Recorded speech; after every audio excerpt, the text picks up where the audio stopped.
রেস্তোরাঁতে গেলে পনিরের যে ডিশটা সব থেকে বেশি অর্ডার করা হয়, আজকে সেটাই বাড়িতে একদম ঘরোয়া উপকরণে বানাবো। কোনো ফ্যান্সি উপকরণ লাগবে না, বাড়িতে যা থাকবে সেটা দিয়েই তৈরি হয়ে যাবে। চলো আজকে বানিয়ে নিই পনির বাটার মশালা। প্রথমেই দেখতে পেলে পনিরটাকে একটু লঙ্কার গুঁড়ো আর একটু হলুদ দিয়ে ম্যারিনেট করে রাখলাম। এদিকে কড়াইয়ের মধ্যে প্রথমে বাটার আর একটু তেল নিয়ে ফোড়নে দিয়ে দিলাম এলাচ আর গোটা গোলমরিচ। তারপর দুটো মিডিয়াম সাইজের পেঁয়াজ কেটে রেখেছিলাম সেটা দিয়ে দিলাম, একটু নুন দিয়ে দিলাম যাতে পেঁয়াজটা তাড়াতাড়ি নরম হয়ে যায়। তারপর একটু থেতো করা রসুন দিলাম 7-8 কোয়ার মতো, আর 1.5 ইঞ্চির মতো আদা গ্রেট করে দিয়ে দিলাম। সাথে দিলাম দুটো কাঁচা লঙ্কা আর দুটো মিডিয়াম সাইজের টমেটো টুকরো করে। তার সাথে কাশ্মীরি লঙ্কার গুঁড়ো 1 টিস্পুন আর হলুদ গুঁড়ো 1/2 টিস্পুন দিয়ে সমস্ত কিছু ভালো করে মিশিয়ে একটুক্ষণ কষতে দেবো যাতে টমেটোগুলো একটু নরম হয়ে যায়। টমেটোগুলো একটু নরম হয়ে এলে এর মধ্যে দিয়ে দিচ্ছি আমি 1 কাপের মতো জল।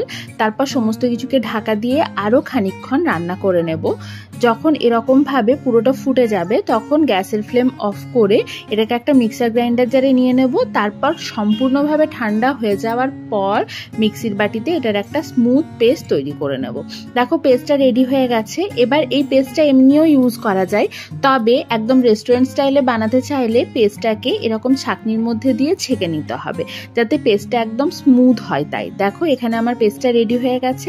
এরপর ওই কড়াইয়ে আবার নিয়ে নিচ্ছি বাটার, সামান্য একটু সাদা তেল দিচ্ছি তার মধ্যে। তারপর আগের থেকে হলুদ আর লঙ্কার গুঁড়ো দিয়ে ম্যারিনেট করা পনিরগুলোকে দিয়ে এটাকে খানিকক্ষণ একটু নাড়াচাড়া করে ভেজে নিতে হবে। খুব লাল করে ভাজার দরকার নেই, জাস্ট বাটারে একটু টস করে নিলেই হবে।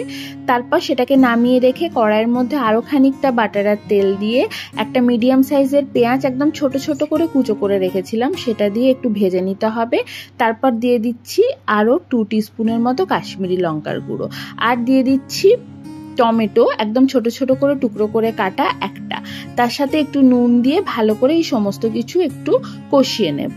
তারপর আগের থেকে যে পেস্টটা রেডি করে রেখেছিলাম সেই পেস্টটা দিয়ে বাটিটা ধুয়ে একটু জলও দিয়ে দিলাম। আর মশলার মধ্যে এখানে একটা মশলাই পড়ে, সেটা হচ্ছে ধনে গুঁড়ো। ধনে গুঁড়ো মোটামুটি 1.5 টিস্পুনের মতো দিলাম, আর দিলাম সামান্য একটু চিনি যাতে টমেটোর টকটাকে ঠিকঠাক করে ব্যালেন্স করে। তারপর এই গ্রেভিটা ভালো করে ফুটে গেলে আগের থেকে বাটারে টস করে রাখা পনিরটা দিয়ে একটু নাড়াচাড়া করে আমি এখানে দিয়ে দিলাম দুধ। বাড়িতে সবসময় ক্রিম থাকে না, তাই ক্রিমের বদলে দুধের সর বা দুধ ব্যবহার করলেও কিন্তু এর মধ্যে একটা ক্রিমি টেক্সচার আসবে। একদম শেষে এটাকে নামাবো একটু কসুরি মেথি ছড়িয়ে, আর সাথে দিয়ে দেবো আরো খানিকটা বাটার। তারপর আর কিছুই না, এটাকে গরম গরম রুটি, লুচি, পরোটা, রুমালি রুটি যে কোনো কিছুর সাথে পরিবেশন করো, খেতে দুর্দান্ত লাগবে, রেস্টুরেন্টের স্বাদকেও হার মানাবে। আজ এটুকুই, টাটা।